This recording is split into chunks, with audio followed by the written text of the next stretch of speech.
اللہ کہہ رہا ہے کہ کوئی شفاعت فائدہ نہیں دے گی، نہ نبی، نہ ولی، نہ ملائک، نہ جنات، ٹوٹل اللہ نے منع کر دیا۔ قل للہ شفاعت جمیعا، لیکن سنو اس شفاعت کا اختیار اللہ کے پاس ہے، یہ تمہیں ماننا پڑے گا، یہ توحید ہے، یہ قرآن ہے۔ ان الحمد للہ والصلاة والسلام على من لا نبی بعده، فاعوذ باللہ السمیع العلیم من الشیطان الرجیم، بسم اللہ الرحمن الرحیم۔ قل للہ الشفاعۃ جمیعا لہ ملک السماوات والارض ثم الیہ ترجعون۔ سورۃ الزمر کی آیت نمبر 44 ہے۔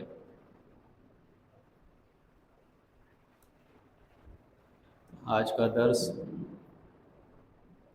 کا موضوع ہے شفاعت۔ شفاعت کا مسئلہ ایک اہم مسئلہ ہے۔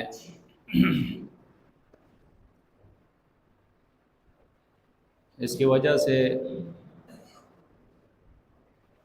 جب انسان بلکہ انسانیت اس مسئلے کو صحیح طور پہ جب نہ سمجھے تو اس کی وجہ سے دنیا میں بھی بڑا بگاڑ آیا ہے، فساد برپا ہوا ہے، اور آخرت کے اندر بھی انسانوں کی ایک بہت بڑی تعداد جہنم کے اندر داخل ہوگی۔ اس لیے یہ مسئلہ اہم ہے اور اس کے دلائل سننے چاہیے۔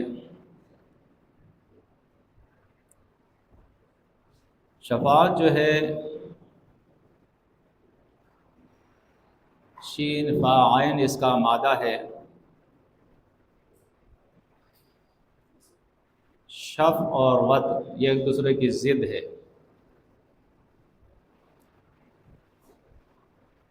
شف کہتے ہیں اصل میں جفت کو، یعنی ایک چیز کا دوسری چیز سے مل جانا۔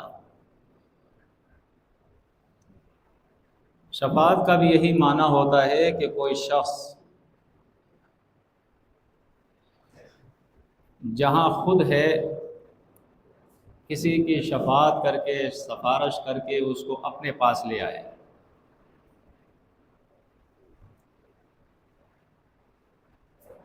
اب اس شفاعت کے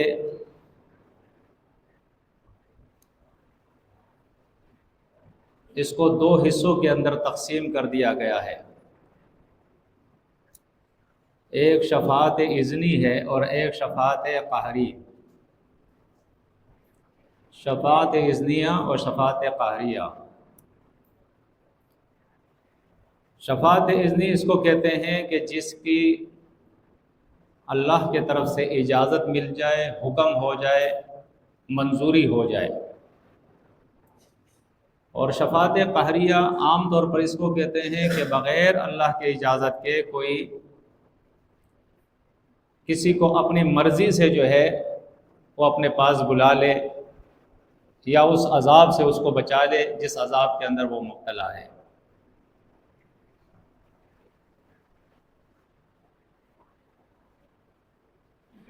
میرے خیال میں اس مسئلے کو سمجھنے کے لیے ضروری ہوگا کہ یہ پورا درس جو ہے آخر تک ہم سنیں، کیونکہ اس کے اندر شفاعت اذنی اور شفاعت قہریہ کے دلائل الگ الگ میں دوں گا۔ پھر شفاعت اذنی کے اندر جو لوگ غلطی کرتے ہیں اس کی بھی میں اصلاح انشاءاللہ کروں گا دلیل کے ساتھ، چونکہ میں شفاعت قہریہ کو پہلے بیان کروں گا۔ اس کا مطلب یہ ہے کہ پہلے میں وہ دلائل بیان کروں گا جس میں ہمیں اللہ کی کتاب سے یہ بات معلوم ہوگی کہ لا تنفع الشفاعہ، شفاعت کوئی فائدہ نہیں دے گی۔ تو ایسا نہ ہو کہ کوئی شخص آدھا بیان سن لے اور یہ نتیجہ آس کر لے کہ یہ تو شفاعت اذنی کو بھی نہیں مانتا ہے، تو ایسا نہ کرے۔ شفاعت اذنی کو میں مانتا ہوں، اور شفاعت اذنی کے انشاءاللہ میں دلائل دوں گا، اور شفاعت اذنی میں لوگ جو غلطی کرتے ہیں اس کی بھی انشاءاللہ میں نشاندہی کروں گا۔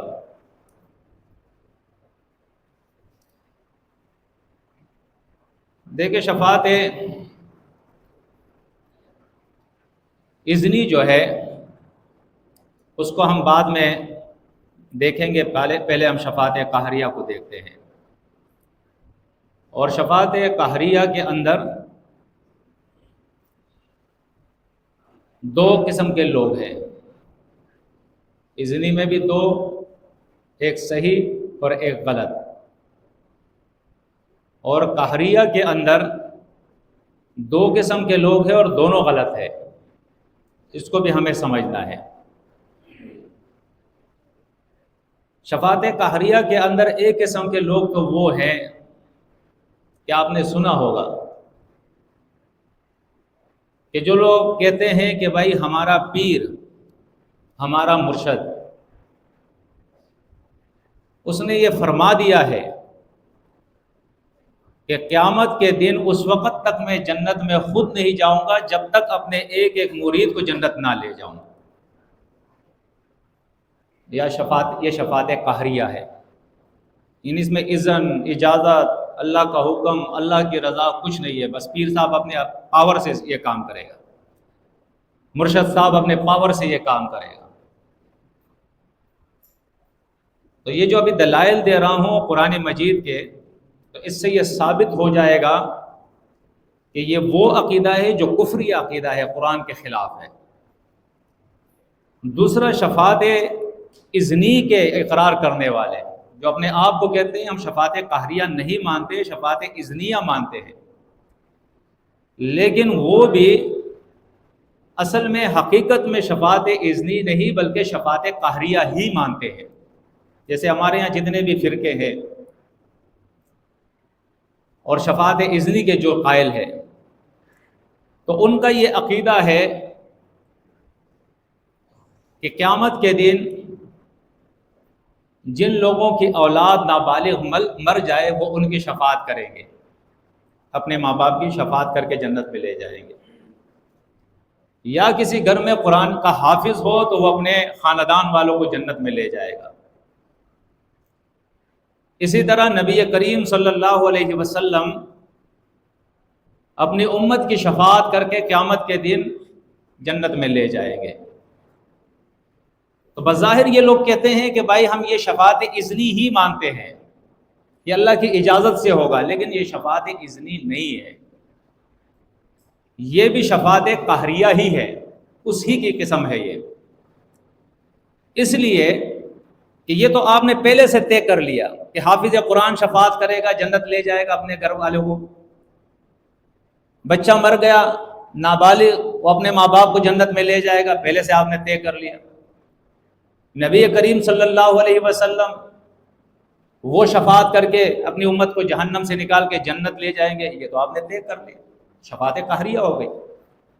قیامت ابھی آیا نہیں ہے، فیصلہ ہوا نہیں ہے، اللہ کی اجازت ملی نہیں ہے، اللہ نے کہا نہیں ہے کہ کس کو اجازت دے رہا ہوں کس کو نہیں دے رہا ہوں، پہلے سے آپ نے فیصلہ کر لیا۔ اس کے لیے دیکھیں، اول تو قرآن مجید کی سورت مریم کی آیت ہے، اس کو آپ دیکھیں کہ اس قسم کی شفاعت جو ہے قرآن مجید کے سورہ مریم کی اس آیت کے خلاف ہے۔ یہ آیت نمبر 87 ہے سورہ المریم، سورہ مریم۔ لا یملکون الشفاعۃ الا من اتخذ عند الرحمن احدا۔ اب لا یملکون الشفاعۃ کے اندر ساری مخلوق شامل ہے، فرمایا یہ لوگ شفاعت کا اختیار نہیں رکھتے، چاہے ولی ہو، نبی ہو، پیر ہو، مرشد ہو، ملائکہ ہو، جنات ہو، جو بھی ہو، لا یملکون الشفاعۃ، کسی کے پاس بھی اختیار نہیں کہ وہ کسی کی شفاعت کرے، الا من اتخذ عند الرحمن احدا، سوائے اس کے کہ جس نے رحمان بادشاہ سے اس شفاعت کا عہد لے لیا ہو، وعدہ لے لیا ہو۔ تو اب پورا قرآن سورت الفاتحہ سے لے کر سورۃ والناس تک دیکھ لے، پورے قرآن میں کسی ایک آیت میں بھی یہ بات آپ کو نہیں ملے گی کہ اللہ نے کسی سے وعدہ کیا ہے کہ کل قیامت کے دن تم شفاعت کرو گے،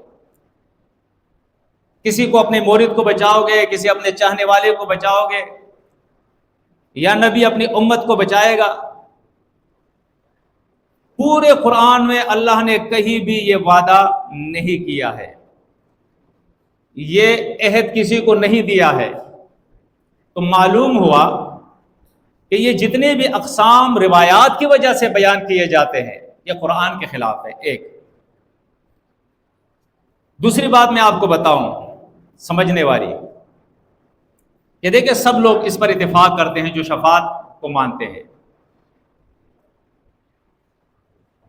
کہ قیامت کے دن نبی کریم صلی اللہ علیہ وسلم اپنی امت کی شفاعت کریں گے،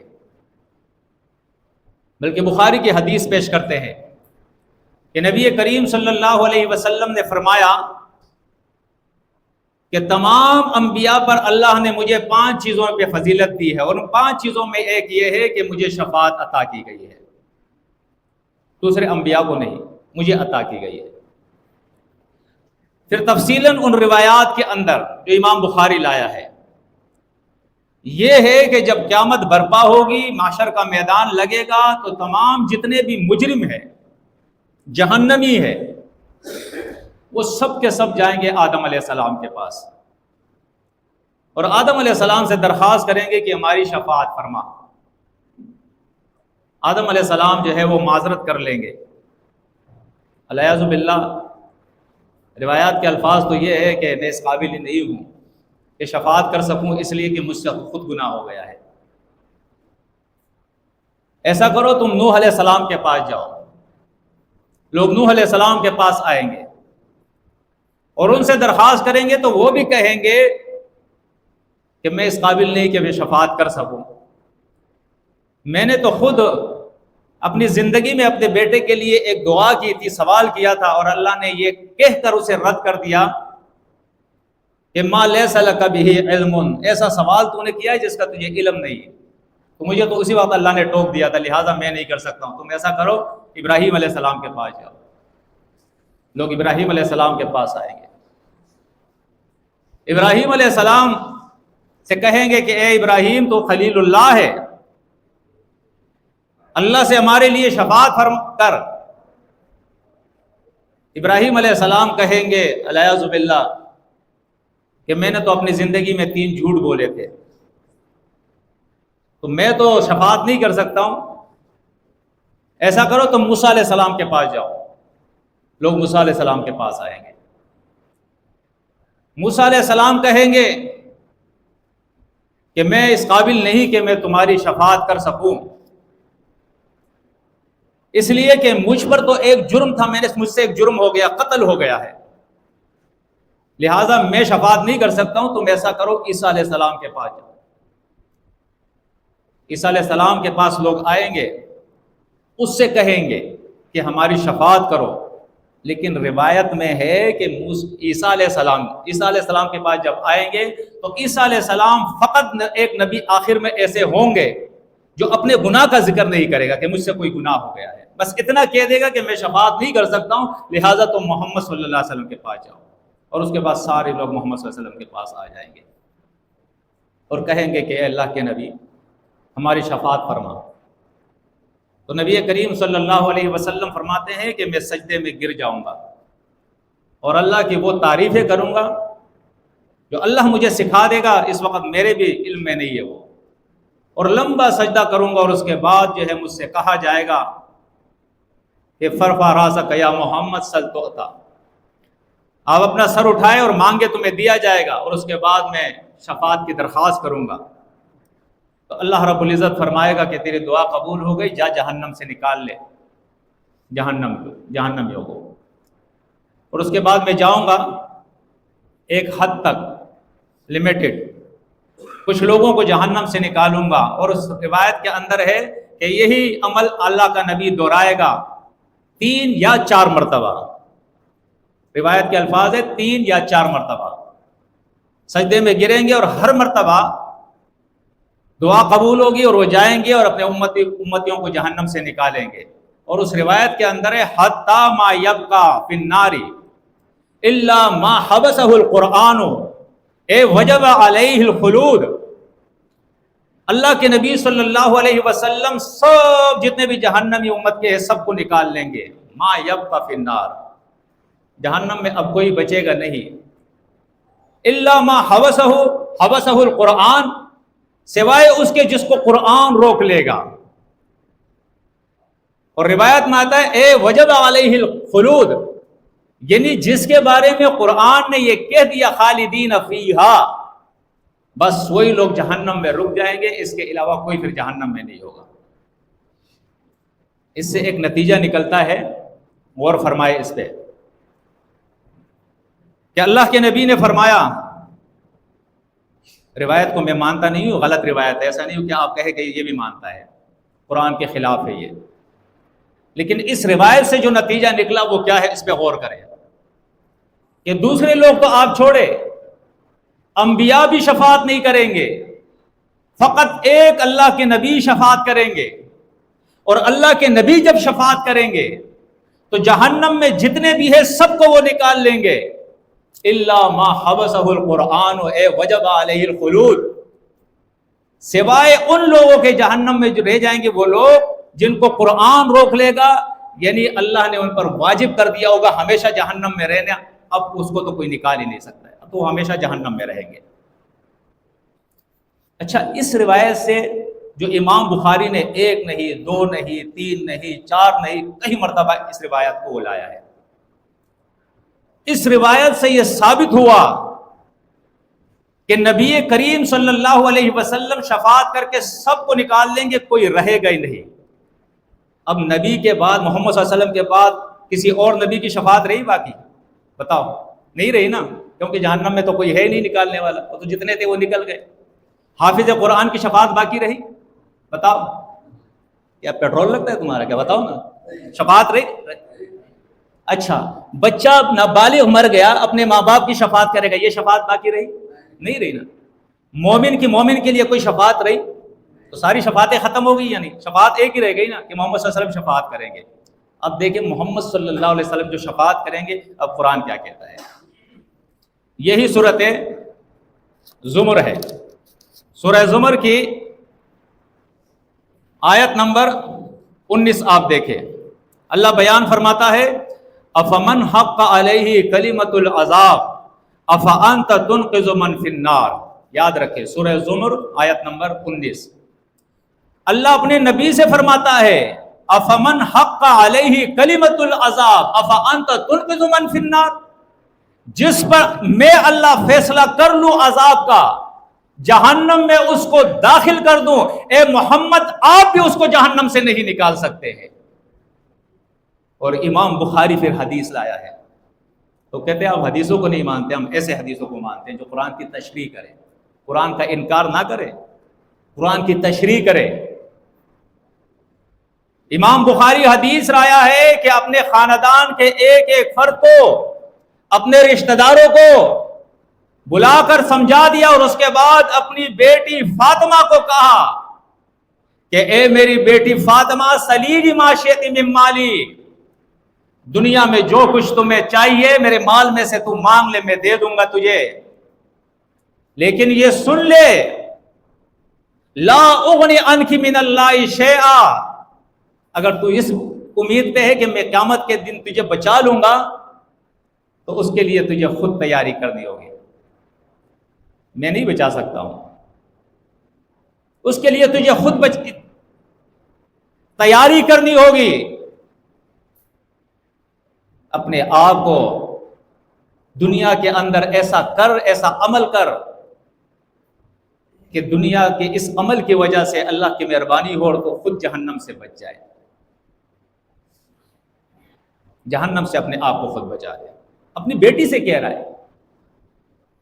اور آج اس دور کے اندر جو غلط ایک عقیدہ پھیلا دیا گیا ہے کہ نبی کریم صلی اللہ علیہ وسلم اپنی امت کی شفاعت فرمائیں گے، اور اللہ کے نبی نے فرمایا کہ ہر نبی کی ایک دعا اللہ نے قبول فرمائی ہے، اور اس سے اجازت دی ہے کہ ایک دعا کرو تو میں قبول کروں گا۔ تمام نبیوں نے کر لی، میری دعا باقی ہے، اپنے امت کے لیے میں نے رکھی، اور قیامت کے دن کروں گا شفاعت کی دعا۔ یہ ڈگوسلے جب قوم کے سامنے بیان کیے گئے کہ قاتل کو وہ نکالے گا، منشیات فروش کو وہ نکالے گا، زنا کا اڈا چلانے والے کو وہ نکالے گا، زناکار کو وہ نکالے گا، مشرک کو وہ نکالے گا، منافق کو وہ نکالے گا، امت کے جتنے بھی افراد ہیں سب کو وہ نکال کے جنت میں لے جائے گا، پھر بچنے کی کیا ضرورت ہے؟ شفاعت ہوگی، وہ نکال لے گا۔ تباہ کر دیا اس عقیدے نے اس امت کو۔ اب ہم اگر اصلاح کی کوشش کرتے ہیں تو افسوس کہ ہمارے یہ بیانات سننے کے بعد مفتی صاحب، علامہ صاحب، مولوی صاحب، وہ بجائے اس کے کہ اس مسئلے کو وہ بھی بیان کرے اور لوگوں کی اصلاح کی کوشش کرے اور اس مسئلے کو آگے بڑھائے تاکہ لوگ جہنم سے بچ جائے، وہ اعتراضات شروع کر دیتے ہیں، وہ تنقید شروع کر دیتے ہیں، وہ فتویٰ لگانا شروع کر دیتے ہیں۔ دیکھیں، اب میں آپ کے سامنے وہ دلائل بیان کرتا ہوں جو قرآن مجید شفاعت قہریہ، یا جس کو شفاعت اذنی ان لوگوں نے سمجھ لیا اور حقیقت میں وہ شفاعت قہریہ ہے، اس کے خلاف جو دلائل قرآن مجید کے اندر ہے۔ دیکھیں، اللہ رب العزت اپنے کتاب مجید کے اندر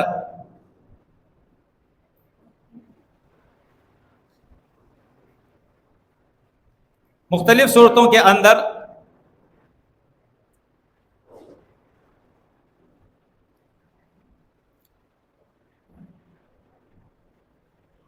یہ میں آپ کے سامنے اس کے کچھ حوالے دے رہا ہوں۔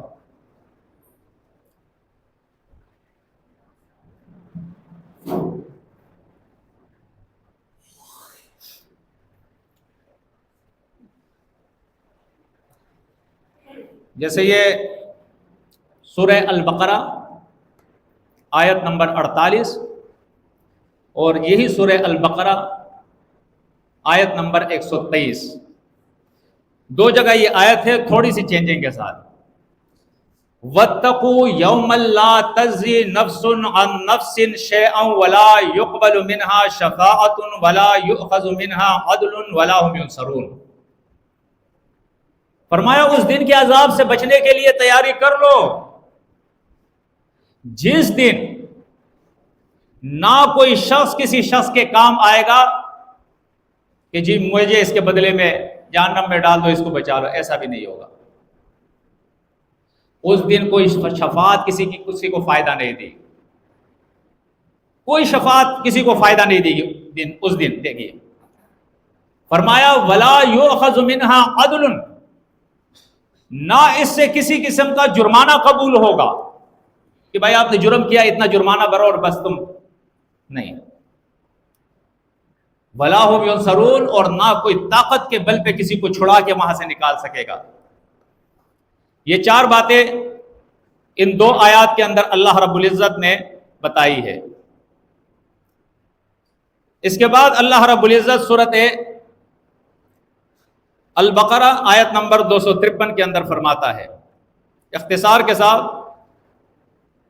وَلَا خُلَّةٌ وَلَا شَفَاعَةٌ، اس دن نہ دوستی ہوگی اور نہ شفاعت ہوگی۔ یہ چیزیں ہوگی نہیں اس دن۔ جتنی امیدیں تم بنا کے بیٹھے ہو، یہ تمہیں معلوم ہو جائے گا کہ یہ ساری باطل امیدیں ہیں۔ اس آیت کا حوالہ میں دوبارہ دوں گا اس وقت جب میں شفاعت اذنی، جو صحیح شفاعت اذنی ہے، اس کا ذکر کروں گا۔ کیوں یہاں دو باتیں ہیں، ولا خلۃ ولا شفاعۃ، کہ نہ دوستی ہوگی نہ شفاعت ہوگی۔ اب دوستی کون سی اس دن ہوگی اور شفاعت کون سی اس دن ہوگی، اس کی بعد میں بتاؤں گا۔ اسی طرح آپ دیکھیں سورۃ انعام آیت نمبر 51، لیس لہم من دونہ ولی ولا شفیع لعلہم یتقون فرمایا اس دن نہ تو ان مجرموں کے لیے کوئی شفیع ہوگا شفاعت کرنے والا، ولا ولی، اور نہ کوئی دوست ہوگا مددگار ہوگا۔ یہ بات کیوں اللہ بیان کر رہا ہے کہ بھائی اس دن کوئی شفاعت اور کوئی دوستی نہیں ہوگی؟ سورہ لقمان میں تو یہاں تک اللہ نے فرما دیا لا یغنی مولا عن مولا شیئا، کوئی دوست کسی دوست سے ذرہ بر کوئی تکلیف جو ہے وہ دور نہیں کر سکے گا، ذرہ بر۔ اور یہ کیوں اللہ بیان کر رہا ہے انسانوں کے سامنے یہ آیتیں؟ اس لیے اللہ فرماتا ہے لعلہم یتقون، تاکہ یہ بچنے کی خود تیاری کرے دنیا میں۔ دیکھیے یہ اللہ کی کتاب ہے، بچ جاؤ، خود اس کے لیے انتظام کرو، تیاری کرو، تقوی کی زندگی گزارو، اللہ سے ڈرتے ہوئے زندگی گزارو، حرام سے بچو، اللہ کی نافرمانی سے بچو۔ وہ عدل کا دن ہے، انصاف کا دن ہے، وہاں یہ ڈگوسلے تمہارے سب کے سب بیکار ہو جائیں گے جو تم نے بنائے ہیں۔ آگے اللہ فرماتا ہے سورۃ انعام ہی کی آیت ہے وَلَقَدْ جِئْتُمُونَا فُرَادَىٰ كَمَا خَلَقْنَاكُمْ أَوَّلَ مَرَّةٍ وَتَرَكْتُم مَّا خَوَّلْنَاكُمْ وَرَاءَ ظُهُورِكُمْ وَمَا نَرَىٰ مَعَكُمْ شُفَعَاءَكُمُ الَّذِينَ زَعَمْتُمْ۔ اللہ فرماتا ہے کہ جب یہ میرے بارگاہ میں آئیں گے تو میں بتا دوں گا کہ آج اکیلے آئے ہو، دائیں بائیں آگے پیچھے دیکھ لو۔ وَمَا نَرَىٰ مَعَكُمْ شُفَعَاءَكُمُ الَّذِينَ زَعَمْتُمْ، جن کو تم اپنے شفیع اور شفعاء سمجھتے تھے، شفاعت کرنے والے سمجھتے تھے، ما نرا، مجھے تو نظر نہیں آ رہے، تم بھی دیکھ لو کہیں۔ ما زعمتم، جس کے بارے میں تم دعویٰ کرتے تھے کہ نبی بچائے گا، ولی بچائے گا، ملائک بچائیں گے، جنات بچائیں گے، پیر صاحب بچائیں گے، مرشد صاحب بچائیں گے، نابالغ بچہ بچائے گا، حافظ قرآن بچائے گا۔ ما نرا معکم شفعاءکم الذین زعمتم، وہ تو نظر ہی نہیں آ رہے آج میں۔ آیت اس میں کہی ہے، لیکن چونکہ پھر وقت ختم ہو جائے گا اس لیے میں اختصار کرتا ہوں کہ یہ تو آپ یقین جانیں کہ قرآن نے کہہ دیا وَلَا تَنْفَعُ الشَّفَاعَةُ، شفاعت فائدہ ہی نہیں دے گی۔ وہ شفاعت فائدے کا دن ہی نہیں ہے کہ شفاعت کسی کو فائدہ دے۔ وہاں میزان لگے گا عدل کا، وہاں عقیدہ دیکھا جائے گا، وہاں تو وَحُصِّلَ مَا فِي الصُّدُورِ، وہاں تو سینوں کو بھی کھولا جائے گا، نیات کو بھی دیکھا جائے گا، وہاں اعلان ہوگا لمن الملک اليوم، بتاؤ لوگوں آج اختیار کس کے ہاتھ میں ہے، اور اعلان ہوگا للہ الواحد القہار، نہ نبی کے پاس اختیار ہے، نہ ولی کے پاس اختیار ہے، نہ کسی پیر اور مرشد کے پاس اختیار ہے، نہ کسی فرشتے کے پاس اختیار ہے، اور نہ کسی جن کے پاس اختیار ہے۔ للہ الواحد القہار، اختیار صرف ایک اللہ کے پاس ہے۔ اور شفاعت سے متعلق بھی قرآن یہی کہتا ہے۔ سورہ زمر کی جو آیت میں نے آپ کے سامنے تلاوت کی تھی، آیت نمبر 44، قل للہ الشفاعۃ جمیعا، شفاعت کا کل اختیار صرف اللہ کے پاس ہے، کل اختیار اللہ کے پاس ہے۔ لہو ملک السماوات والارض، جس کے پاس زمین اور آسمانوں کا اختیار ہے۔ ثم الیہ ترجعون، لوگوں سمجھو تمہیں اسی کی طرف لوٹ کے جانا ہے۔ ان کل من فی السماوات والارض الا آتی الرحمن عبدا، سورہ مریم کے اندر اللہ فرماتا ہے زمین اور آسمانوں کی جتنی مخلوق ہے، بڑے درجے کے ہو یا چھوٹے درجے کے ہو، اچھے ہو یا برے ہو، الا آتی الرحمن عبدا، سب غلام بن کے اللہ کے سامنے آئیں گے۔ تم لوگوں نے ویسے کسی کو کیا بنایا اور کسی کو کیا بنایا؟ فرمایا سب غلام بن کے اللہ کے سامنے آئیں گے، سب مجبور ہوں گے، سب محتاج ہوں گے، سب اس کے حکم کے منتظر ہوں گے، سب اس کے فیصلے کو مانیں گے، سب اس کے حکم کے مطابق چلیں گے۔ اسی کے حکم کے مطابق فیصلہ ہوگا کون جنت میں جائے گا اور کون جہنم میں جائے گا۔ اب آئے شفاعت اذنی کو تھوڑا دیکھتے ہیں۔ شفاعت اذنی یہ قرآن سے ثابت ہے، اس کا انکار جیسے شفاعت قہریہ کا ماننا قرآن کا کفر ہے، اسی طرح شفاعت اذنی کا انکار یہ بھی قرآن کا کفر ہے۔ لیکن شفاعت اذنی کو سمجھنا چاہیے۔ شفاعت اذنی نہیں ہے، اس کی میں نے پہلے تشریح کر دی کہ آپ نے نبی سے سارے لوگوں کو جو ہے شفاعت کرا کے جہنم سے نکال دیا، پہلے سے فیصلہ کر دیا، اور فلاں شفاعت کر کے نکالے گا، فلاں شفاعت کر کے گا، یہ شفاعت قہریہ ہے، یہ اذنی نہیں ہے۔ شفاعت اذنی تو وہ ہے کہ قیامت جب قائم ہوگی، اللہ کی عدالت لگے گی، اب آپ دیکھیں کہ اللہ رب العزت اس کے بارے میں کیا فرما رہا ہے۔ بعض ایسے ناسمجھ ہوتے ہیں کہ ان لوگوں کے عقائد، ان لوگوں کے رویے، ان لوگوں کے اقوال دیکھ کر شفاعت اذنی کا بھی انکار کر دیتے ہیں۔ جس طرح وہ لوگ کہ غلط روایات، غلط قسم کی روایات کو دیکھ کر وہ صحیح احادیث کا بھی انکار کرنا شروع کر دیتے ہیں اور منکری سنت بن جاتے ہیں، منکر قرآن بن جاتے ہیں، منکر صلاۃ بن جاتے ہیں۔ اسی طرح جذبات میں آ کر کچھ لوگ ان لوگوں کے عقائد دیکھ کر اور شفاعت کو صحیح نہ سمجھ کر وہ شفاعت اذنی کا بھی انکار کر دیتے ہیں۔ جی ہم شفاعت مانتے ہی نہیں ہیں۔ او جی تیرا ابا بھی مانے گا شفاعت، کیوں نہیں مانو گے؟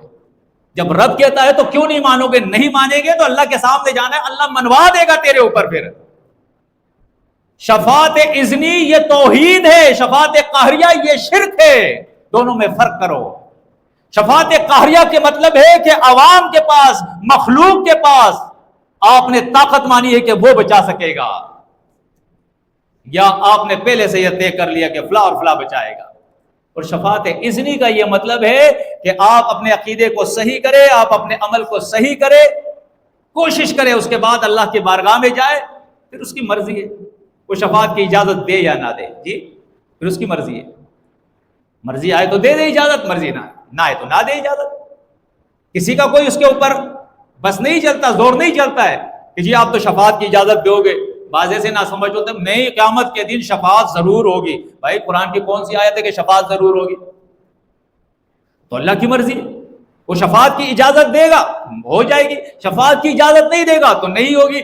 کس کو وہ دے رہا ہے یہ بھی اس کو پتا ہے، ہمیں نہیں پتا ہے نبیوں میں سے کس کو دے رہا ہے، عام لوگوں میں سے کس کو دے رہا ہے، یہ اس کی مرضی ہے۔ اب شفاعت اذنی اس کی کچھ آیتیں وہ میں آپ کے سامنے رکھتا ہوں، اسے بھی آپ دیکھ لیں، انشاءاللہ مسئلہ جو ہے وہ سمجھ میں آ جائے گا۔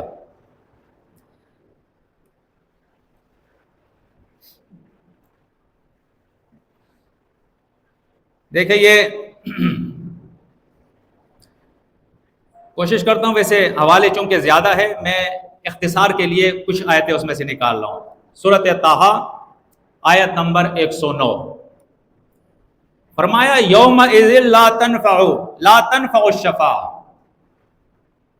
اس قیامت کے دن شفاعت فائدہ نہیں دے گی۔ اب آگے اللہ الا لا رہا ہے، یہ حرف استثناء ہے، قرآن میں کئی جگہ آتا ہے، کبھی منقطع اور کبھی متصل۔ جیسے ہم کلمہ پڑھتے ہیں نا، آسان مثال اس کی یہی ہے، لا الہ الا اللہ، تو ہم کلمے میں اقرار کرتے ہیں کہ لا الہ، کوئی الہ نہیں ہے، الہ کی نفی کر دیتے، کرتے یا نہیں کرتے؟ کوئی الہ نہیں، کوئی الہ نہیں۔ پھر الا اللہ کے اندر ہم اس بات کرتے ہیں الہ اللہ ہے، الہ اللہ ہے، یعنی جس کی ہم نے نفی کی تھی الہ نہیں ہے، اسی کا اس بات کر رہے ہیں کہ الہ ہے مگر ایک اللہ ہے اور کوئی نہیں ہے اس کے علاوہ، اس کو کہتے ہیں استثناء۔ اب یہاں اللہ فرماتا ہے یومئذ لا تنفع الشفاعۃ، اس دن شفاعت فائدہ نہیں دے گی، بالکل اللہ نے منع کر دیا۔ آگے اللہ کیا فرماتا ہے؟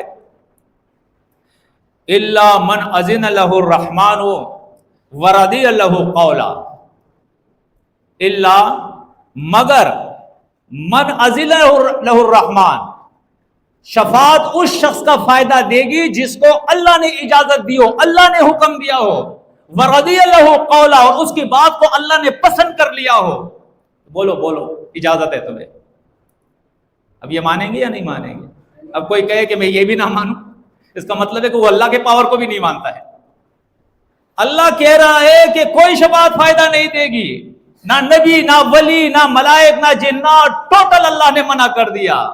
قل للہ شفاعت جمیعا، لیکن سنو اس شفاعت کا اختیار اللہ کے پاس ہے، یہ تمہیں ماننا پڑے گا. یہ توحید ہے، یہ قرآن ہے.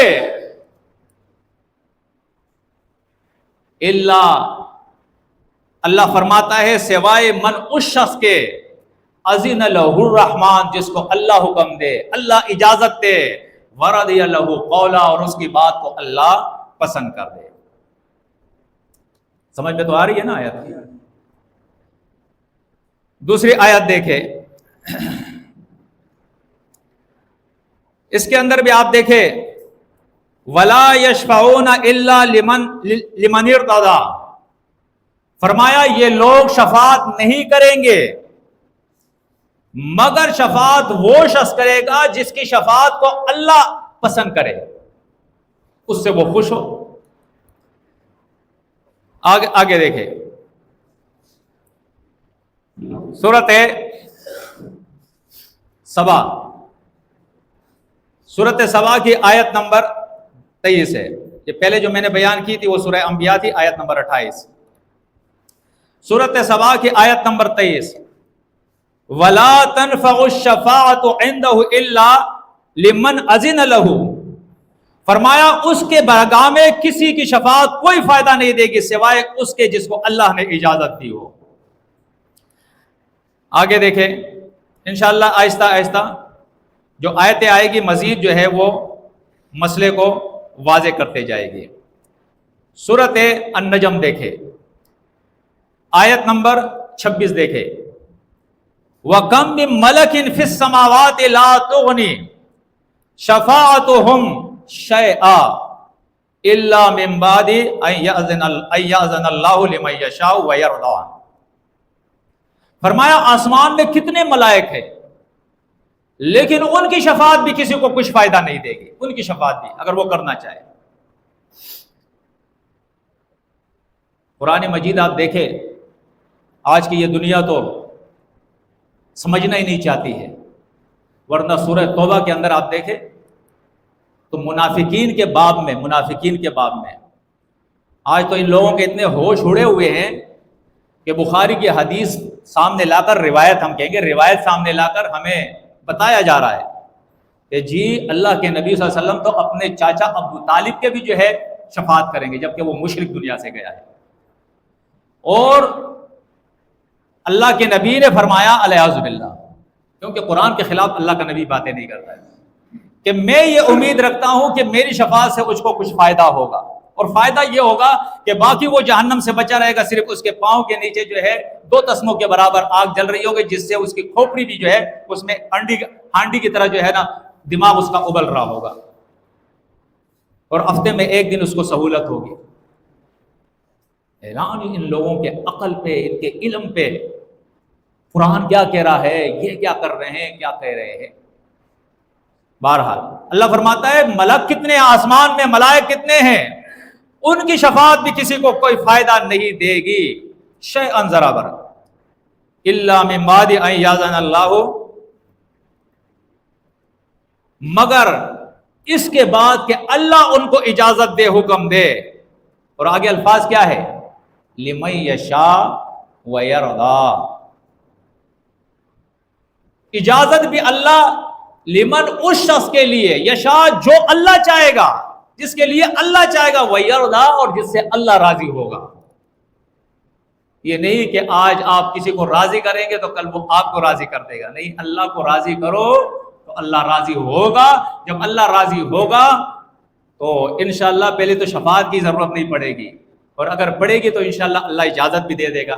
کس کو دیتا ہے یہ اس کی مرضی ہے، بہرحال وہ اجازت بھی دے دے گا، لیکن اللہ کو تو راضی کرو. اب ایک اور آیت، اس سے تھوڑی اور بات جو ہے واضح ہو جائے گی. سورہ زخرف آیت نمبر 86،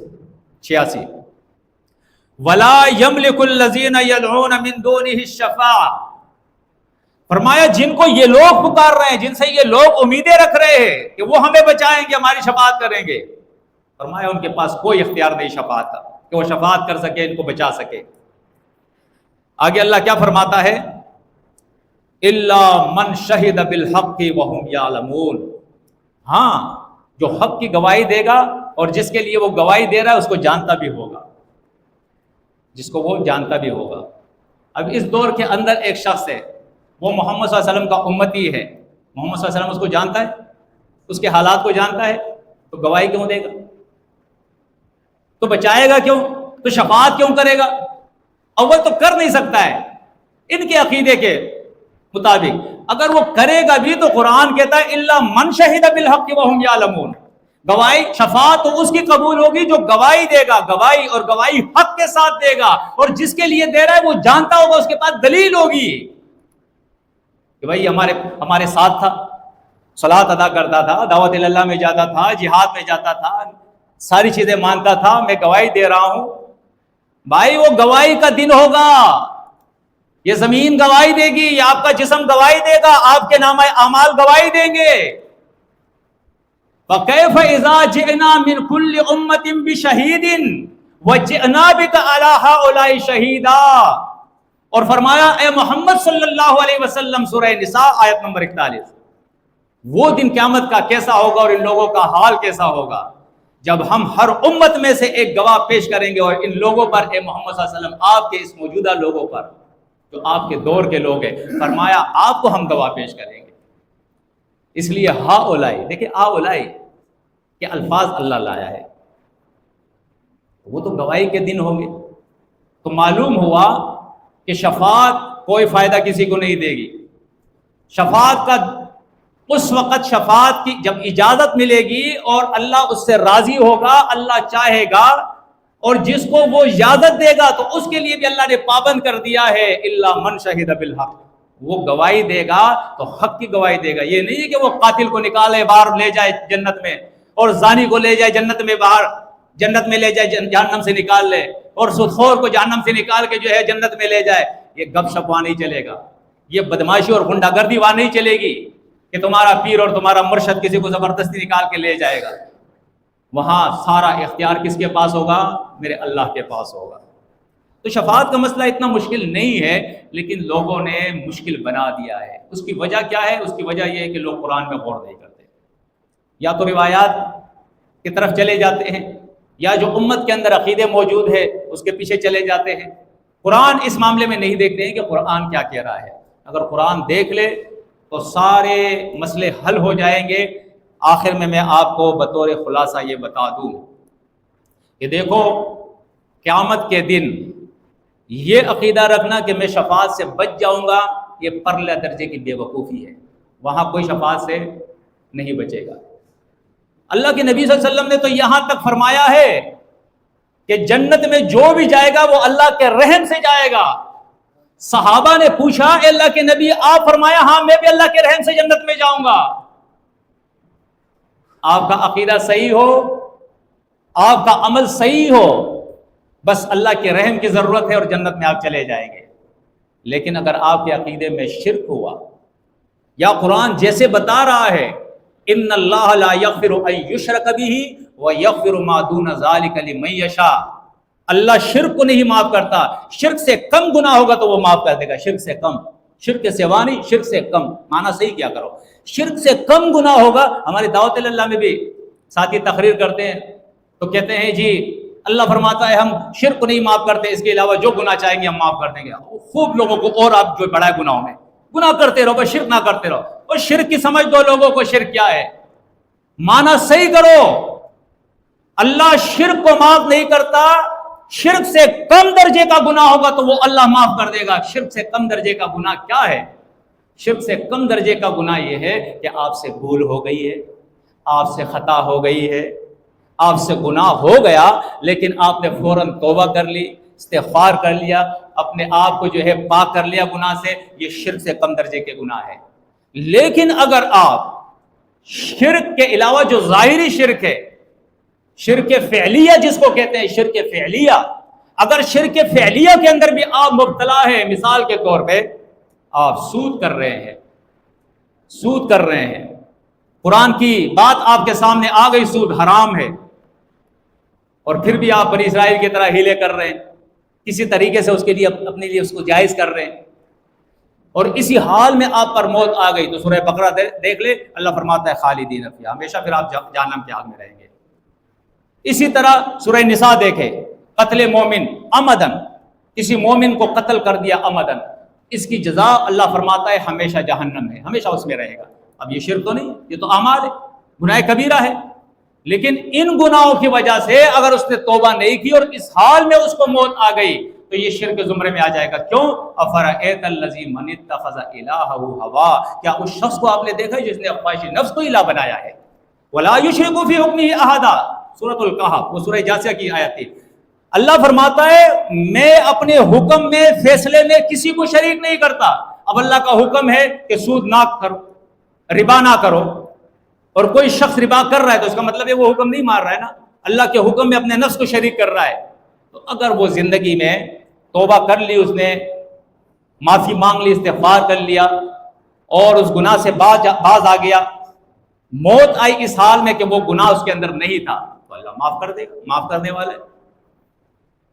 اللہ اپنے نبی سے فرماتا ہے قل عبادی الذی اسرفوا علی انفسہم لا تقنطوا من رحمت اللہ ان اللہ یغفر الذنوب جميعا، نا امید نہ ہونا، وہ تو سارے گناہوں کو معاف کر دے گا، لیکن شرط اللہ نے سورہ زمر میں لگا دی کہ موت آنے سے پہلے میرے طرف پلٹ آؤ، انیبو، میرے طرف پلٹ آؤ، اور اسی طرح جو کتاب میں نے بھیجی ہے اس کتاب کی پیروی شروع کر دو موت آنے سے پہلے، بس اللہ معاف کر دے گا۔ لیکن اگر ایسا نہیں، تم باغی ہو، طاغی ہو، خواہش نفس کے پیچھے چل رہے ہو اور یہ سمجھو کہ پھر اللہ مجھے معاف کر دے گا، عقیدہ میرا صحیح ہے یا کوئی شفاعت کر کے مجھے بخشوا دے گا، تو یہ ساری غلط فہمیاں ہے۔ تو انشاءاللہ کوشش کریں گے نا شرک کے ساتھ ساتھ گناہ کبیرہ سے بچنے کی، ٹھیک ہے نا۔ گناہ کبیرہ جب تک آپ کی زندگی ہے، گناہ کبیرہ گناہ کبیرہ ہے، آپ مجرم ہے، آپ کو کوئی کافر نہیں کہتا ہے، کیونکہ بعض لوگ کہتے ہیں بھائی آپ تو خارجی ہو گئے، خارجیوں کی طرح گناہ پہ جو ہے فتوے لگا رہے ہو کفر کے، تو ہم کہتے ہیں گناہ پہ کفر کے فتوے ہم نہیں لگاتے، ہم تو کہتے ہیں میرے بھائی تو گناہ کر رہا ہے، تو گناہ کبیرہ کر رہا ہے، مجرم ہے، فاسق ہے، فاجر ہے، کافر تجھے نہیں کہتا ہوں میں، لیکن یہ سن لے اس گناہ کے کبیرہ کے اندر اگر موت آ گئی تو پکا مشرک ہے، ٹھکانہ پھر تیرا جہنم ہے۔ اب فتویٰ لگ گیا تیرے اوپر، موت تک فتویٰ نہیں ہے، دروازے توبے کے کھلے ہوئے ہیں، لیکن موت اگر آ گئی گناہ کبیرہ میں تو قرآن کہتا ہے ان تجتنبوا کبائر ما تنہون عنہ نکفر عنکم سیئاتکم وندخلکم مدخلا کریما۔ فرمایا اگر ان تجتنبوا کبائر ما تنہون عنہ، جن گناہ کبیرہ سے اللہ نے منع کیا اس سے منع ہو گئے، نکفر عنکم سیئاتکم، تو اللہ فرماتا ہے تمہارے سیئات جو کچھ ہو گیا ہے معافی مانگ لی، اللہ وہ معاف کر دے گا، غفور رحیم ہے۔ وَنُدْخِلُكُمْ مُدْخَلًا كَرِيمًا، اور وہ عزت کی جگہ جنت جو ہے اس میں تمہیں داخل کر دوں گا، یہ اللہ کا وعدہ ہے۔ لیکن گناہ کبیرہ سے بچو، اس لیے قرآن ہمیں سورہ بقرہ، سورہ آل عمران کے اندر اللہ فرماتا ہے یا ایھا الذین آمنوا اتقوا اللہ حق تقاتہ ولا تموتن الا وانتم مسلمون، پورا تقوی اختیار کرو، پورا، یہ نہیں کہ تھوڑا سا اس کے بعد کچھ اور ہو رہا ہے، نہیں، پورا تقوی اختیار کرو، موت آئے ایسے حال میں آئے کہ تم مسلم ہو، مسلم، فاجر فاسق نہ ہو۔ افنجعل المجرمین کالمسلمین افنجعل المسلمین کالمجرمین کیف تحکمون، قرآن کہتا ہے کیا اس دن قیامت کے دن ہم مجرم اور مسلم کو ایک کر دیں گے؟ ایک جرم کرنے والا ہے، دوسرا جرم سے بچنے والا ہے، دونوں جنت میں جائیں گے، کیف تحکمون، یہ کیسے فیصلے تم کرتے ہو؟ نہیں، ان المجرمین فی عذاب جہنم خالدون، سورہ زخرف کے اندر اللہ فرماتا ہے کہ مجرم ہمیشہ عذاب جہنم کے اندر ہوں گے۔ اقول قولی ھذا استغفر اللہ لی ولکم وللسائرین۔